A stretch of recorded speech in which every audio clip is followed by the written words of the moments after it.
Love Disneyland? I do. Okay, so just a couple days ago, I was looking through a Disney blog that I follow online called ImagineeringDisney.com. I'll link that below, along with the article that I'm about to discuss below.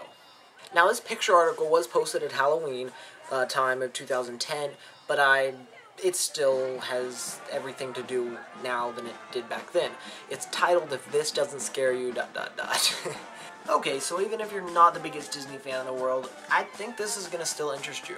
So I start on the page, just kind of clicking this out of nowhere. I'm like, oh, this looks interesting, you know, if this doesn't scare you, Disney related, And I find the first picture that pops up is this, without reading anything else. Now, looking at this, I immediately think, oh my gosh, what's wrong with the train station at Disneyland, right at the entrance to Main Street, the entrance to Disneyland or whatnot?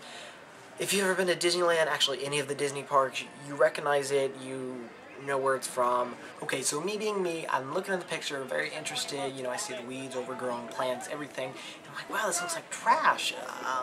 But me being me, I don't look at the description immediately. I inspect the picture a little more, and I see it says 1961, and I'm thinking to myself, okay, well, Disneyland in Anaheim opened in 1955. Walt Disney World, the next one up, opened in 1971, so there's nothing in between it, and since the train station was there on opening day of both parks, what else would the date be for? So I'm looking at it, and I'm like, oh, geez, Main Street, why is this so colorful? And I see the castle way in the background. Here's a picture, close-up of the castle. I finally start skimming through the description, and I see Japan, and I think, oh, well, Japan just had that earthquake, and I know it shut down Tokyo Disneyland for quite a bit, but it wouldn't have done this, and the castle doesn't look like that, I'm sure of that. So I actually start reading. Now, this was a park called Dreamland. It opened in 1961, and it closed in 2006. It was abandoned in 2006. It's not endorsed by Disney at all. I don't think there were any lawsuits against them that I know of. I could be wrong. Could be very wrong. And I'm just kind of an amazement to this thing. So I'm looking more and more into this, and I keep looking down at the photos. Here's a few more that just makes it really, really stand out from Disney's parks. So then I see this building, Public Hall, and I'm like, that is not our City Hall at the Disney parks. That is way too blue. It almost looks like something out of Toontown. I also see the Emporium, which is flat, less three-dimensional, and a lower quality than our Disney parks. So obviously, they're trying to copy Disney and make success in their own park by copying the buildings, building by building, in a much cheaper scale. Again, the castle is based after Sleeping Beauty's castle in Disneyland. The same color scheme, the same shape. It even has the bow and arrow slot right over the archway. And it is amazing how cheap it looks. It honestly does. Okay, a picture right off of their Main Street. I don't know if it's called Main Street, but let's just call it Main Street for the sake of this vlog. Yeah, that's supposed to be their version of the Matterhorn. Do you see how choppy that is? And how similar it is in a cheap way. So here comes a few pictures from their version of Fantasyland, also behind the castle.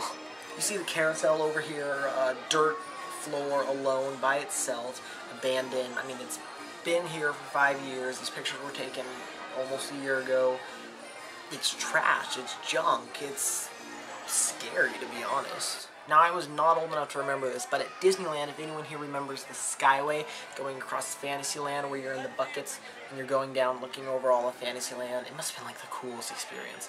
Anyways, even they had their own version of the Skyway, and it stayed till 2006. Even their version of the Jungle Cruise boats looked similar. I mean, it's incredible how close they were to Disneyland, to, you know, the Magic Kingdom of Walt Disney World, to Tokyo, to Paris, to Hong Kong. It's crazy, the similarity, and it's so wrong.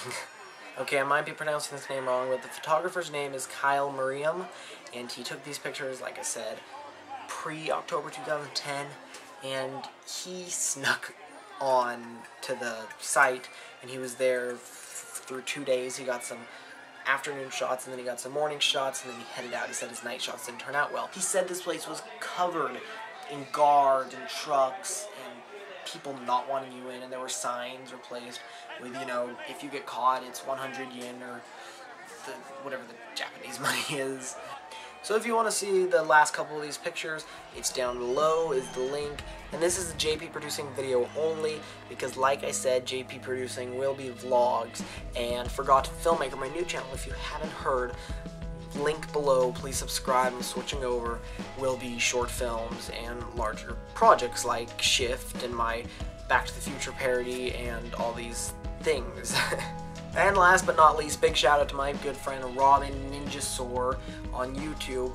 Totally check him out. He only has a few videos right now, but he's doing really good. He's really funny. Great editor from what I've noticed, and that's my opinion.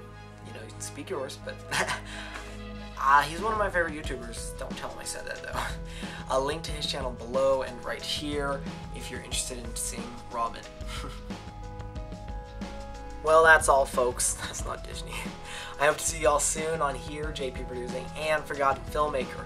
Please don't forget, transfer over. That would be super awesome. Tell your friends. I'm slowly getting back on ForgottenFilmmaker.